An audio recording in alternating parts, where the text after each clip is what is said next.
Muy buenas, os vamos a hablar de los aspectos generales sobre las enfermedades reumáticas desde el punto de vista del médico de familia. Las enfermedades reumáticas o musculoesqueléticas son las afecciones crónicas más comunes en Europa, entre la población adulta. Los cambios sociodemográficos y en los hábitos de salud que se han producido en los últimos años han tenido una fuerte influencia sobre la prevalencia de las enfermedades reumáticas en nuestro medio. Constituyen aproximadamente un tercio de la patología que afecta al aparato locomotor y entre un 10 y un 20% de las consultas de atención primaria. A pesar de la alta carga asistencial que generan las consultas derivadas de la patología reumática, las derivaciones a atención especializada se mantienen en porcentajes relativamente bajos, ya que una parte importante de dicha patología puede ser tratada desde atención primaria.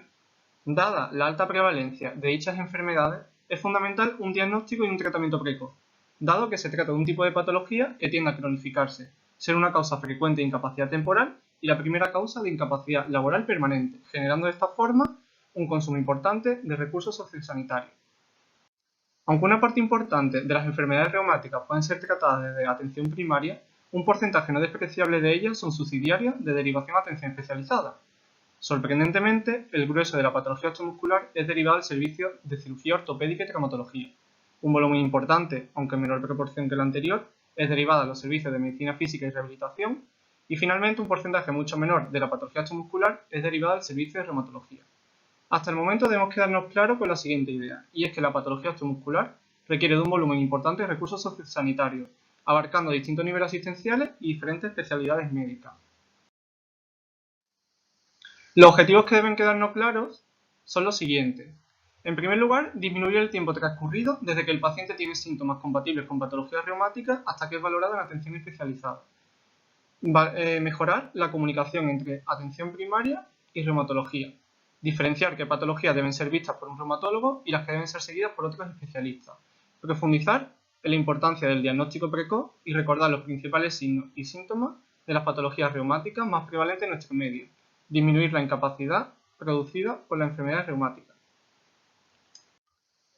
En lo referente a la valoración inicial de la patología osteomuscular desde atención primaria, es fundamental realizar de forma sistemática una valoración de la patología osteomuscular, especialmente cuando es motivo de primera consulta desde atención primaria.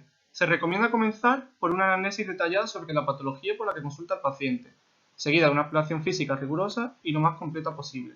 Finalmente, debemos considerar la necesidad de realización de pruebas complementarias y de iniciar un tratamiento precoz.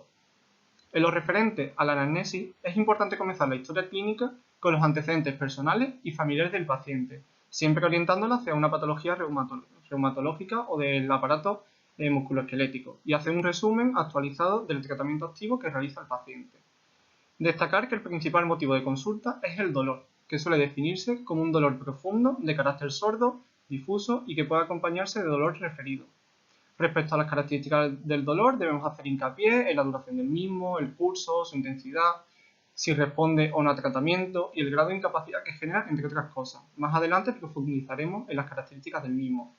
En lo referente a la exploración física, las guías de práctica clínica recomiendan comenzar realizando una inspección general.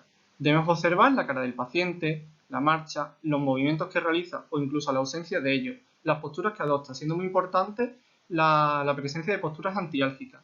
Además, debemos buscar signos inflamatorios a nivel articular o de los tejidos blandos adyacentes. Buscar deformidades articulares o alteraciones musculares, tanto atrofia como hipertrofia muscular, que no deben pasarse por alto. El siguiente paso sería la palpación de la zona. Es importante localizar puntos dolorosos, comparando siempre con el lado contralateral. Signos inflamatorios, como pueden ser calor, rubor o tumor. Si hay presencia o no de crepitación. Limitación a la movilización activa, pasiva o contrarresistencia. Finalmente, debemos realizar una exploración articular sistémica, centrándonos siempre fundamentalmente en la zona afecta. En lo referente a las pruebas complementarias que podemos solicitar de atención primaria, destacamos una radiografía simple de la articulación afecta, comparando siempre con la articulación contralateral para poder compararla y valorar e incluir las articulaciones inmediatamente superior e inferior a la misma. Es decir, si tenemos una gonalgia derecha, incluiríamos tobillo y cadera derecha. Además, podemos realizar una analítica sanguínea, en la que sería interesante incluir apartados como hemograma, bioquímica, PCR, la velocidad de sedimentación globular, vitamina D, factor reumatoide, anticuerpos antipéptidos cíclicos citrulinados, anticuerpos antinucleares, HLA-B27, perfil tiroideo, etc. Todo esto dependiendo de la sospecha diagnóstica que tengamos. En lo referente a los tratamientos previos a la derivación, daremos dos breves pinceladas. En primer lugar, analgesia, siguiendo la escala analgésica de la OMS, y en segundo lugar, si sospechamos una patología concreta, pues realizaríamos el tratamiento específico de la misma. Bien, a continuación vamos a pasar a hablar del síntoma que más habitualmente vemos en atención primaria y el que es por el que acuden más los pacientes, que es el dolor. El dolor tenemos muchas maneras de clasificarlo. La principal que debemos tener orientada para ver los pacientes con patología osteomuscular es clasificarlo en no articular o articular. El no articular, a su vez, lo podemos pasar a localizado o sistémico. En cuanto a localizado, tenemos patologías como la bursitis, las tendinitis, las osteomielitis, el síndrome del túnel del carpo y el túnel del tarso. En cuanto a la patología sistémica, la ya conocida fibromialgia, la polimialgia reumática, la polimiositis y la osteomalacia. En cuanto a la patología articular, que es la que quizás más nos interesa para este trabajo, también diferenciamos entre la patología no inflamatoria, en la que vemos los traumatismos, la patología degenerativa, como la artrosis, las infecciones, como la osteonecrosis, así como las artropatías neuropáticas. Y por último, dentro de esta sección, pues tenemos la patología inflamatoria, que a su vez podemos diferenciarla en el número de articulaciones al que afecta.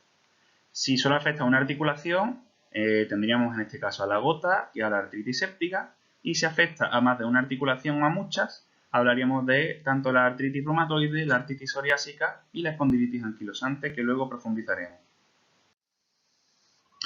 Otra forma de hacer un diagnóstico diferencial del dolor es comparándolo entre si es agudo, que en este caso es el dolor que surge en menos de 3 semanas, el subagudo, que comprende desde 3 semanas a 3 meses, y el crónico, que es aquel que va más allá de los 3 meses.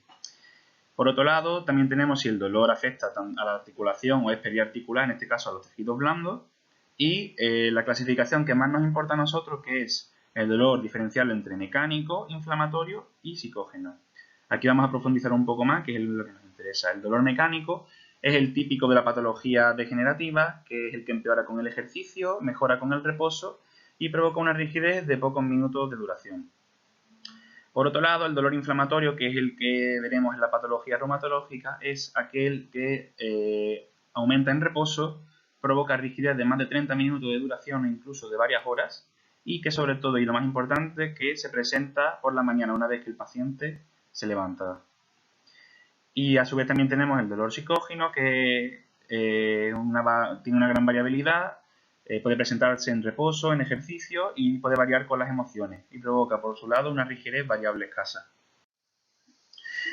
Bien, otro aspecto importante que debemos tener en cuenta para derivar un paciente a reumatología es, se nos tiene que encender la bombilla con los pacientes que debemos de derivar lo más pronto posible para que se beneficien de un tratamiento por parte del especialista de reumatología. Debemos diferenciar entre la patología de reciente comienzo, es decir, la que hemos dicho antes que es aguda, inferior a 3 semanas, patología que tenga múltiples reagudizaciones, pacientes que presenten una artritis como primer síntoma principal, una artritis de tipo inflamatorio como hemos comentado antes, pacientes con lumbalgia inflamatoria, pacientes con lumbalgia que en principio sea un de tipo mecánico, pero que tenga un criterio de mal pronóstico, es decir, que no mejore con analgesia y que se presente sobre todo por las mañanas, y pacientes con hombro doloroso en situación de incapacidad temporal que no se les haya hecho una técnica mínimamente invasiva,